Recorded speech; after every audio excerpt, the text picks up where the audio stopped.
السلام عليكم المشاهدين، كي دايرين؟ لاباس عليكم؟ بخير؟ كي دايره صحتكم؟ العزيز عليكم، نتمنىكم تكونوا بخير وعلى خير واحوال جيده يا رب. اليوم حنا كنديروا معكم داكشي باش وعدناكم زميته. كاين اللي كيقول لها زميته، كاين اللي كيقول لها السفوف، كاين اللي كيقول لها السلو، كل واحد وشنو كيقول ليها. المهم هيا ندير معكم السفوف زوينين وصحيين 100%. ما فيهمش شي حاجه اللي كضر ولا شي حاجه اللي سميتو. صراحه انا هاد المقادير ما دايرها من شحال، هادي شي 5 سنين ولا 6 سنين. الزميطه ديالهم كتطلع واعره. المهم عندي هنايا كاوكاو مهرمش، هانتوما كما كتشوفوا هذا راه مهرمش هنايا. هانتوما الكميه اللي عندكم ديال الطحين، مثلا عندكم الطحين كيلو، غديروا كيلو كيلو كيلو كل من حاجه، من الجنجلير من كاوكاو من اللوز من اي حاجه، باش كيكون المقادير ديال القوام اكثر من ديال الطحين. كان عندكم 2 كيلو ديال الطحين غادي تدوبلو عاوتاني المقادير ديال القوام، غديروا 2 كيلو ديال الكاوكاو نتوما غاديين. المهم انا عندي هنايا على حساب كيلو ونص ديال الطحين. عندي هنايا الشوفان، ها هو الشوفان محمر ومطحون. عندي نص كيلو ديال الشوفان صحي 100%، هذا كما قلت لكم كاوكاو مهرمش. هذا هنايا إلان ولا لانجبار، كل واحد شنو كيقول له. كاين اللي كيقولوا الدخن، ها هو فينو عندي محمر ومطحون حتى هو ومغسول كما عاد نقول لكم كما العاده. عندي ديما كنغسل كلشي. انا درته هنا عندي نص كيلو، انا درته هنا. هذا هنايا كاوكاو البلدي ديك الرقيق، ها هو هنايا مطحون عندي مزيان، ها هو كيلو.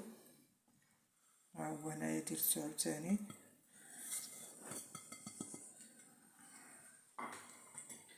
هذه هنايا الصوجه، راني وريتها غادي مصوره عندي بواحد الفيديو دابا تشوفوها كي دايره. غسلتها حتى هي وحمرتها وقشرتها وطحنتها. عندي نص كيلو ديال الصوجه. الصراحه هاد الزميته صحيه مليار بالمية. زميته واعره بزاف بزاف بزاف بزاف. جربوها ما نكتبش عليكم، واحد الزميته والله الا نتمنى كلشي يذوقها. زعما الصراحه اللي كان قرب عليا ذوقوها كاملين. عندي هنايا اللوز، ها هو مطحون مسحوق، خوش شي حبيبات هنايا مكمولين ماشي مشكل. ها هو هنايا اللوز. انا ما كنبغيش الزميته غير الطحين، كنبغي زميته هي القوام. الا ما كانش القوام بلا ما دير زميته. كاين اللي كيدير لك 3 كيلو ديال الطحين ولا 4 كيلو ديال الطحين، والكارثه الكبيره هي ملي كيكون فرص. ملي كيكون فرص راه ما كاين بو زميته. الصراحه انا دوزت كنديرها بالفرص، ماشي نكذب عليكم نقول لكم عمري ما درتها بالفرص، ولكن ما هي لا زميته ولا ولو كتضرني كتقتلني. ملي وليت كنديرها بالقمح زميته واعره. هذا الجنجلان، كيلو ديال الجنجلان، ها هو مطحون عندي مزيان. الصراحه هاد الكساره ما تهز لي والو، كاخصني واحد البانيو تبارك الله كبير.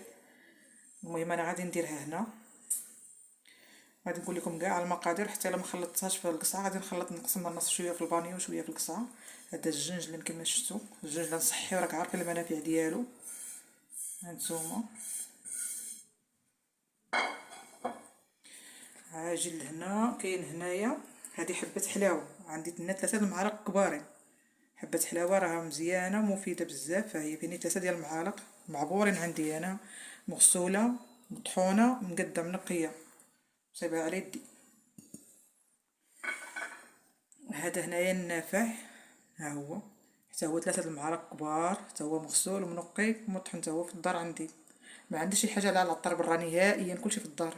ها هي انا شفتو. عندي هنا القرفه، ها هي عاد طحنتها دابا، والله الا لا طحنتها القرفه. ها هي واحد الريحه فيها، نتمنى ولو كان قدامي وتشموها. ها هي ها معلقه، ها جوج، ها 3 المعالق. واحد الريحه فيها واعره. جيبوها في الدار صراحه وطحنوها على يديكم، نصيحه مني والله العظيم. عندي هنا الكوزه، ها هي كاين اللي كيقولها الكوزه، كاين اللي يقولها الكوزه الصحراويه، كل واحد شنو كيقول ليها.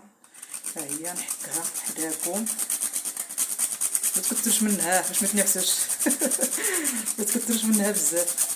صراحه هاد الزميطه والله الا كتجي واعره، ولا سلو ولا السفوف ولا.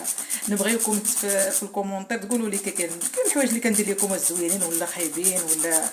المهم الحاجه اللي عجباتكم، الحاجه اللي ما عجباتكمش ما يبقاش فيا الحل. اللي بغيتو قولوا والله ما يبقى فيا الحل. كانت خايبه قولوا لي خايبه، كانت زوينه قولوا لي زوينه. المهم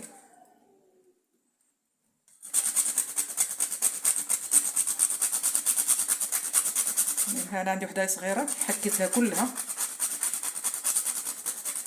غير صغيره ما تكثرش منها. كانت كبيره ما ديروهاش كامله، واللي ما يبغيهاش ما يديرهاش. باش ما هانتوما شفتوا. هذا هنايا كاوكاو خليته مكمول هكا حمرته، ها هو اللي كيبغي يدير بزاف، كاين اللي كيبغي يدير شويه. هذا الشيء على حساب هانتوما كما كتشوفوا.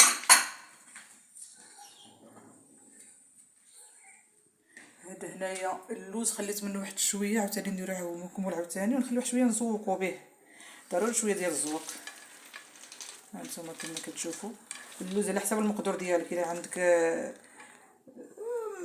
اللوز بزاف ولا عندك بتشري اللوز، الله يسهل عليك، كتشري 2 كيلو 3 كيلو كل واحد وراسو. اللي ما عندوش يلاه يحسن العوان، واحد شويه د المليحه، هي شويه ماشي بزاف. هانتوما دابا غادي نخلط هادشي مزيان، غادي نخلطو بيدي مزيان مزيان مزيان، وغادي نزيد عليه الزيت، زيت الزيتون. راه الا ما درتوش زميطه بزيت الزيتون غير ما ديروش الزميط. بالنسبه لهادشي اللي عطيتكم انا راه صحي كلشي، قلت لكم 100%. كملوا عليها بزيت الزيتون والعسل، ما ديروش السكر، نصيحه مني ما ديروش السكر، ديروا العسل. واللي عنده عسل الحر الله يسهل عليه دير عسل الحره، باش ديروا الحاجه 100%. فهمتي؟ باش تاكلوا شي حاجه تاكلوها صحيه 100%، ما ديروش شي حاجه اللي خايبه. باش قلت لكم انا ما درتش الفرص، درت الطحين ديال القمح ما باش داكشي يكون صحي. ها هو الطحين ديال القمح كما شفتوا، ها هو كرا حمرته قدامكم في الفران، راكم شفتوا حمرته وغسلته ونقيته المهم قبل، وحط حمرته في الفران ومشيت طحنته في الريحه. ها هو كيجي غزال كيحمق، كتاكلوا شي حاجه صحيه 100%. انا هرقته، الخير غايفدي ان شاء الله. المهم انا غادي نخلط هذا الشيء، وغادي توليو تشوفوا معايا في الطبق النهائي ان شاء الله باذن الله. وسمحوا لي شاهدكم.